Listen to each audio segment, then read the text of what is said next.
اعتکاف کے حوالے سے چند باتیں کہنے کا مجھے حکم دیا گیا ہے۔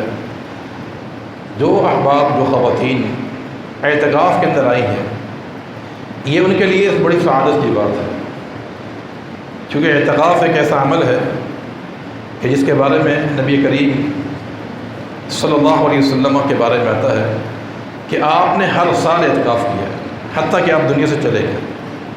حالانکہ آپ کی زندگی بڑی مصروف ترین زندگی ہوتی تھی، دعوتی سفر بھی ہوتا، جہادی سفر بھی ہوتا تھا، 11 آپ کی ازواج مطہرات تھی، لیکن تمام تر مصروفیات کے باوجود اللہ کے پیغمبر ہر سال اعتکاف کیا کرتے تھے۔ یہ اس کی عظمت کی دلیل ہے۔ اور جو لوگ معتکفین ہیں یا معتکفات ہیں، وہ اس لحاظ سے بھی سعادت مند ہیں کہ اس حدیث کے مصداق بنتے ہیں جو صحیح بخاری کی حدیث ہے کہ سبعۃ یظلھم اللہ فی ظلہ یوم لا ظل الا ظلہ، کہ 7 قسم کے افراد ایسے ہیں کہ جنہیں اللہ تعالیٰ اپنے عرش کا سایہ عطا فرمائے گا۔ ان میں ایک وہ شخص بھی ہے جس کا دل مسجد سے لڑک جاتا ہے۔ تو 10 دن جو اعتکاف کرنے والے مرد یا خواتین ہوتے ہیں، یقیناً وہی حدیث کے مصداق بن جاتا ہے کہ 10 دن تک ان کا تعلق جو ہے مسجد سے بالکل متصل اور جڑ جاتا ہے۔ اس لحاظ سے بھی وہ سعادت مند ہے، اور اس لحاظ سے بھی سعادت مند ہے کہ 10 دن اعتکاف کرنے والا انسان جو ہے نماز با جماعت ادا کر سکتا ہے، اور قرآن کی تلاوت سن سکتا ہے، علمی دروس وہ سن سکتا ہے۔ یہ ساری سعادتیں جو ہے اعتکاف کرنے والوں کو حاصل ہو سکتی ہیں۔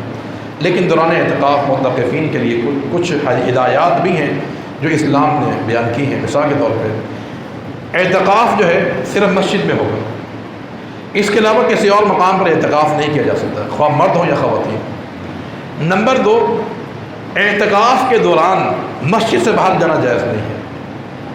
اور نمبر 3، اعتکاف جو ہے یہ خلوت کا نام ہے کہ انسان خلوت میں چلا جائے، اس لیے خیمہ لگانا یہ مسنون ہے۔ بغیر خیمے کے انسان کو اعتکاف نہیں بیٹھنا چاہیے۔ یہ فتویٰ نہیں لگا رہا میں، بیٹھ جائے تو ٹھیک ہے، لیکن مسنون عمل یہ ہے کہ 4 دیواری کی جائے، چادریں باندھ کر جائے 4 دیواری کرنی چاہیے، یہ مسنون عمل ہے۔ تو اعتکاف انفرادی عبادت ہے اور خلوت کی عبادت ہے۔ تو لہذا جب یہ آپ کو موقع ملا ہے، یہ مقدر لحظات آپ کو مل گئے ہیں، اس کو ضائع برباد نہ کیا جائے۔ مجلسیں لگا کر اور گپے لگا کر اور ایک دوسرے خیمے میں جا کر یہ باتیں کرنا اور ہنسنا چیخنا چلانا، یہ انتہائی معجوب عمل ہے۔ یہ اللہ نے موقع دیا ہے، یہ موقع آرام کرنے کے لیے نہیں ہے اور ایک دوسرے کے دکھ کھولنے کے لیے موقع نہیں ہے۔ یہ خلوت میں آپ چلے جائیں، مرد ہوں یا خواتین ہوں، اپنا زیادہ اوقات جو ہے تنہائیوں میں گزاریں۔ ہاں، جو اجتماعی کام ہے، جمعہ کا خطبہ ہے، نماز با جماعت ہے، وہ با جماعت ادا کر لی جائے۔ اگر آپ نے افطاری کرنی وہ بھی اکٹھی کر لی جائے، لیکن اس میں پورا ٹائم برباد نہ کر دیا جائے۔ تو لہذا یہ خلوت کی عبادت ہے۔ خلوت میں جا کر توبہ، استغفار، دعا، قرآن کی تلاوت، نوافل، ان کا اہتمام کیا جائے۔ اور دوران اعتکاف جو ہے جو سوشل میڈیا ہے، اس کو بالکل بند کر دیں۔ یہ ٹائم کا سب سے بڑا ضیاع ہے۔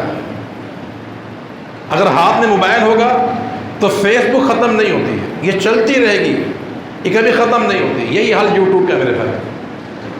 تو ہمیں یہاں 2 باتوں پہ نظر رکھنی، ایک تو ہمارا ٹائم کا ضیاع ہو رہا ہے، اور ٹائم انسان کا سب سے قیمتی چیز ہے۔ سب سے قیمتی دولت وہ انسان کا وقت ہوتا ہے۔ نعمتان، 2 نعمتیں ایسی ہیں جن کی انسان قدر نہیں کرتا ہے، انہیں اللہ نے نعمتیں قرار دیا ہے۔ فمن الصحت والفراغ، ایک صحت، یہ نعمت اللہ تعالیٰ کی، اور والفراغ، فرصت کے لمحات، یہ آپ کو اللہ نے فرصت کے لمحات دیے ہیں کہ آپ نے اپنے رشتہ داروں کو، بہن بھائیوں کو، ماں باپ کو، اولاد کو چھوڑ کے آپ مسجد میں آ کے بیٹھے ہیں۔ تو پھر یہاں آنے کے بعد اگر ہمارا زندگی میں کوئی انقلاب پیدا نہ ہو، ہم یہاں آ کر وہی دنیا کے مشاغل میں ہی مصروف رہیں اور سوشل میڈیا پہ لگے رہیں، تو پھر یہ انتہائی خسارے کا سودا ہوگا۔ تو دوران اعتکاف ہم تمام معتکفین اور معتکفات اپنی ماؤں بہنوں سے بھی گزارش کریں گے کہ سوشل میڈیا سے اپنے آپ کو دور رکھیں اور خیموں میں جانے سے اجتناب کریں۔ جو اجتماعی کام ہے وہ آپ کر لیں، باقی اعتکاف جو ہے یہ خلوت کی عبادت کا نام ہے۔ اور اللہ تعالیٰ ہمیں ہم سب کی اصلاح فرما دے، اور یہ جو آخری لمحات باقی رہ گئے ہیں والا اس کی برکات کو سمیٹنے کی توفیق عطا فرما دے۔ وآخر دعوانا الحمدللہ۔